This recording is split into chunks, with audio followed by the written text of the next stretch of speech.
আজকে সবাইকে ধন্যবাদ জানিয়ে হৃদরোগের একটি বিষয় সম্পর্কে আলোচনা করতে যাচ্ছি, যেটা আশা করি সবাই যদি সুন্দরভাবে শুনে কিছুটা হলেও উপকৃত হবে এবং সেটা যে শুনবে উপকৃত হবে সে আবার অন্যজনকেও জানাতে পারবে। তো আজকে আমি যে বিষয়টা নিয়ে সবচেয়ে বেশি আমরা করি সেটা হলো করোনারি এনজিওগ্রাম। হার্ট অ্যাটাক হওয়ার পরে অথবা জাস্ট একটু হাঁটলেই ব্যথা হয়, হসপিটালে ভর্তি হয়নি, এই ধরনের পেশেন্টের কারো কারো এনজিওগ্রাম করতে হয়, করোনারি এনজিওগ্রাম। কিন্তু সেই এনজিওগ্রামের প্রতি অনেকেরই একটু ভীতি কাজ করে। এই জিনিসটা ভীতি কাজ করার পিছনে কারণও আছে যে এটা একটা সেন্সিটিভ ওয়ার্ক, এটা একটা খুবই ফাইনেস্ট কাজ, যেটা 100% কনসেন্ট্রেশন দিয়ে এবং স্কিলড যে পার্সোনাল, যে ডক্টর কার্ডিওলজিস্ট, সে যদি করে তাহলে এরকম দুর্ঘটনা যেটা চিন্তা করে রোগীর লোকজন বা রোগী, সেটার থেকে কিন্তু আমরা ওভারকাম করতে পারবো বা সে ধরনের দুর্ঘটনা ঘটার সম্ভাবনা খুবই কম। কিন্তু যদি আমরা রিং বসাই বা এনজিওপ্লাস্টি করি, সেই সব ক্ষেত্রে হয়তো কিছুটা ঝুঁকিপূর্ণ থাকে কোনো ক্ষেত্রে। সেই সব বিষয়েও আমরা অ্যালার্ট থাকি বা রুগীকে সচেতন করে রাখি যে এটা এখানে সম্ভব না, এখানে যাইতে হবে বা একে দিয়ে করতে হবে। বিভিন্ন এরকম আমাদের বিভিন্ন এখন সাব ব্রাঞ্চও হয়ে গেছে যে কারা কোন ধরনের এনজিওপ্লাস্টি করবে এবং রক্তনালীতে রিং বসানোর ধরনগুলো কোনটা, বা রিং বসানো যাবে না এই রুগীর জন্য বাইপাসের প্রয়োজন, অথবা বাইপাসও করা যাবে না, রিংও বসানো যাবে না, শুধু মেডিকেশন, শুধু ওষুধ খেয়েই চলতে হবে তাকে।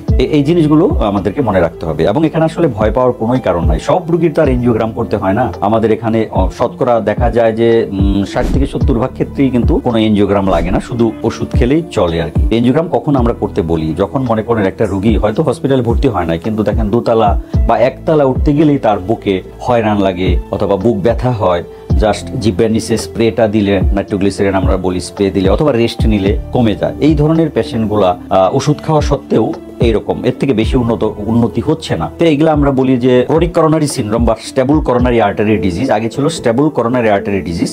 এই যারা এই ধরনের উপসর্গ নিয়ে আসে তারা এর আন্ডারে পড়ে আর কি। এখন টার্মটা চেঞ্জ হয়েছে, সেটাকে বলে ক্রনিক করোনারি সিনড্রোম। এই ধরনের পেশেন্টগুলো, তাদের হয়তো হাইপারটেনশন থাকতে পারে, ডায়াবেটিস থাকতে পারে, কোলেস্টেরলের মাত্রা তারতম্য থাকতে পারে, যেটা ভালো কোলেস্টেরল কম থাকবে, হয়তো যেটা খারাপ কোলেস্টেরল সেটা বেশি থাকবে।